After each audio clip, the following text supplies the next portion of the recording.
ఆంధ్ర రాష్ట్రంలోని కోస్తా తీర ప్రాంతంలో ఆక్వా పరిశ్రమ విస్తరించింది. చేపలు, రొయ్యల పెంపకం ఇక్కడి రైతులకు ప్రధాన ఆర్థిక వనరుగా ఉంది. నీటిలో పెరిగే జలచరాలు వాతావరణ మార్పులను అస్సలు తట్టుకోలేవు. ఈ కాలంలో కురిసే వర్షాలకు త్వరగా నీటి గుణాలు మార్పు చెందడంతో వ్యాధుల పాలిట పడి రైతులకు నష్టాలను మిగుల్చుతుంటాయి. ముఖ్యంగా చేపల్లో శంకుజలగ, రెడ్ డిజీజ్, పొట్ట ఉప్పు వ్యాధి, పేను వంటి సమస్యలు ఈ కాలంలో ఎక్కువగా ఉంటాయి. కాబట్టి రైతులు చేపల్లో వర్షాకాలంలో వచ్చే వ్యాధుల పట్ల అప్రమత్తంగా ఉండాలంటూ వివరాలు తెలియజేస్తున్నారు పశ్చిమ గోదావరి జిల్లా ఉండి కృషి విజ్ఞాన కేంద్రం మత్స్యశాస్త్రవేత్త డాక్టర్ ఏ శ్రీనివాసరావు.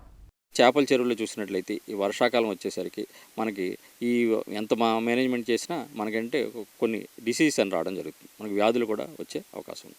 ఎక్కువగా మనం చూస్తున్నట్లయితే శంకుజలం అనేది తప్పనిసరిగా ఉంటుంది. ఆ తర్వాత ఏంటంటే మనకు ఈ బ్యాక్టీరియా తెగిలి తీసుకున్నట్లయితే రెడ్ డిసీజ్ వస్తుంది. దాంతోపాటుగా అంటే పొట్ట ఉబ్బు వ్యాధి, ఈ రెండు కలిపి కూడా మనం రావడం అనేది జరిగింది. పెయిన్ అనేది కూడా మనకి అక్కడక్కడ కనిపిస్తుంది. పెయిన్ కూడా చాలా వరకు మనకి చాలా చర్యలు ఉంటుంది. ఎప్పుడైతే వర్షాలు పడినప్పుడు ఈ ఆక్సిజన్ శాతం ఎప్పుడైతే తగ్గుతుందో అటువంటి టైంలో ఎక్కువగా అటువంటి చెరువుల్లో ఈ శంకుజలుగా ఆవహించిన చేపలు ఎక్కువగా చనిపోతుంటాయి. ఎందుకంటే ఆక్సిజన్ అందక ఈ శంకుజల కానీ శంకుల్లో ఉండడం వల్ల ఆక్సిజన్ అందక చనిపోతుంది. అప్పుడప్పుడు మనకు నెట్టింగ్ వేసి కానీ చూసినట్లయితే, శంకులు కానీ చూసినట్లయితే అవి ముద్దగా అంటుకున్నట్టు ఉంటాయి. వాటిలో ఏంటంటే జిగురు ఎక్కువగా ఉండడం, ముద్దగా అంటుకోవడం. ఇంకా జాగ్రత్తగా మనం కానీ పరిశీలించినట్లయితే మనకి ఎప్పుడు కూడా మన శంకులు అనేవి ఎర్రగా ఉంటాయి. కానీ అక్కడక్కడ మనం చూసినట్లయితే అవి తెల్లగా పాలిపోయినట్లు, అలాగే మనకేంటి చారలుగా ఉండడం, తెల్లటి చారలు ఉండడం అన్నది గమనించినట్లయితే అటువంటి చెరువులు శంకుజలం ఉంటుంది. అటువంటి చేపల్ని ఒకటి తీసుకెళ్ళి తప్పనిసరిగా మన దగ్గర ఉన్న పరీక్షలను పరీక్షించుకున్నట్లయితే దాన్ని మనం కానీ మైక్రోస్కోప్లో చూస్తే మనకి ఈ శంకుజలగ అనేది కనిపించడం జరుగుతుంది. అలాగే మనకు పెయిన్ అనుకోండి, ఈ చేప చిటికేసింది అంటాము, తోక కొడుతుంది అంటాము.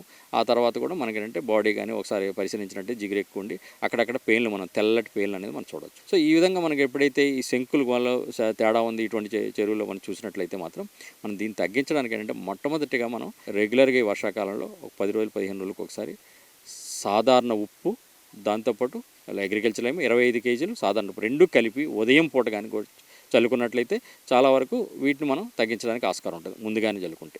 ఆ తర్వాత ఇంకా అప్పటికి కూడా మనం వచ్చింది అందులో శంకుజలగ ఉంది లేదా పెయిన్ వచ్చింది అనుకున్నప్పుడు మాత్రం మనం ఈ డెల్టామెథ్రిన్ కలిగిన ద్రావణం కానీ లేదా ఎక్లెక్స్ ఇటువంటి కలిగిన ద్రావణాలని మనం తీసుకుని దాన్ని ఎకరానికి ఇంచుమించు ఒక 100 నుంచి 150 ml వరకు కూడా చల్లుకోవడం చేసినట్లయితే మనం చాలా వరకు వీటిని తగ్గించవచ్చు. ఈ రసాయనాలు కూడా మనం ఏంటంటే ఎండ ఉన్నప్పుడు, ఆక్సిజన్ శాతం బాగున్నప్పుడు చూసుకుని వాడాలి. అలా కాకుండా ఎప్పుడైతే మనకి వర్షాలు పడుతున్నాయి ఇటువంటి సమయంలో ఏంటంటే మనకు ఆక్సిజన్ సమస్య ఉంది అనుకున్నప్పుడు మనం తొందరపడి వాడకుండా మనం ఏం చేయాలంటే అటువంటి శైలిలో ప్రికాషనరీగా మనం మొట్టమొదటిగా ఒకటి పొటాషియం పెర్మాంగనేట్ని చల్లుకోవాలి. అలాగే ఏంటంటే మన చెరువులో నీరు తోడుతుంటాం. ఎప్పుడైతే మనం కొత్త నీరు చూడేమో, మనకు బయట కాలువ నీరు మనకు అనుమానం ఉన్నప్పుడు ఏం చేయాలంటే ఒక డెల్టామెథ్రిన్ ఒకసారి కొట్టుకోవడం, మనం వాతావరణం చూసుకుని తర్వాత శానిటైజర్ 5% బ్రోమిన్ ఉన్న ఏదైనా శానిటైజర్ తీసుకుని మనం కానీ ఎకరానికి ఇంచుమించు లీటర్ చొప్పున చల్లుకున్నట్టయితే మనకి బ్యాక్టీరియాలు ఇవి కూడా తగ్గుతాయి. ఈ విధంగా మనం ప్రికాషన్ తీసుకోవాలి.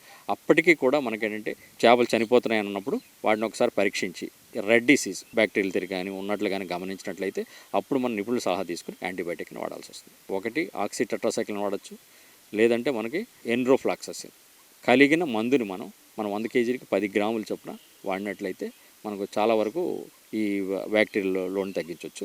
ఒకసారి యాంటీబయాటిక్ స్టార్ట్ చేసినప్పుడు 5 రోజుల వరకు కూడా వాడాలి. 3వ రోజు నుంచి కూడా తగ్గడం మొదలవుతుంది. ఎప్పుడైతే తగ్గిందో 5వ రోజుకి ఇంచుమించుగా మనకి 0కి వస్తుంది. లేదా అప్పటికే 1-2 కానీ పోతున్నాయంటే అప్పుడు మరి 7 రోజుల వరకు కూడా యాంటీబయాటిక్ని వాడితే మనం ఆల్మోస్ట్ మనం ఇచ్చిన యాంటీబయాటిక్ కరెక్ట్ అయిందైతే తప్పనిసరిగా 7 రోజులకి మనకి అన్ని మొర్టాలిటీ అనేది తగ్గడం జరుగుతుంది. మన రెండింటి కూడా ఎప్పుడైతే మనం యాంటీబయాటిక్ మరలా ఇచ్చినా సరే మనకి ఇంకా పెరుగుతున్నాయన్నప్పుడు మాత్రం అటువంటి టైంలో దాన్ని ఆఫ్ చేసేసి వెంటనే మనం దాన్ని మరలా చెక్ చేయించుకుని అసలు నీటి నాణ్యత వల్ల పోతున్నాయా లేకపోతే ఓన్లీ ఈ ఒక డిసీజ్ వల్ల పోతున్నాయో చూసుకుని దాన్ని బట్టి మనం మందులు అనేది చూసుకోవాలి. అందుకంటే తొందరపడి మనం ఏం చేస్తుంటామంటే రైతులందరం కూడా ఒక 2-3 చేపలు చనిపోతే 4 చేపలు చనిపోతే చూడగానే మనకి దీంట్లో రెడ్ డిసీజ్ ఉందని కానీ మనం ఒకటి కాదు 3 రకాల యాంటీబయాటిక్ మనం కట్టడం జరుగుతుంది.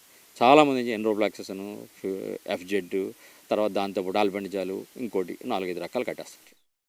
ఆ విధంగా యాంటీబయాటిక్స్ అనేవి 4 రకాలు కట్టొద్దు. ఒకసారి మీరు మొదలెట్టారంటే యాంటీబయాటిక్ మీకు ఆ చెరువులో యాక్చువల్గా మనకి డిసీజ్ కానీ వచ్చిందంటే నిజంగా ఒకవేళ వ్యాధి వస్తే దాన్ని మనం తగ్గించలేం. అందుకేంటంటే ఏ చెరువులో కూడా చేపల చెరువులు చేసేవాళ్ళు యాంటీబయాటిక్ అని వాడద్దు. వ్యాధి నిర్ధారణ చేసుకుని అవసరమైతేనే యాంటీబయాటిక్ వాడాలి.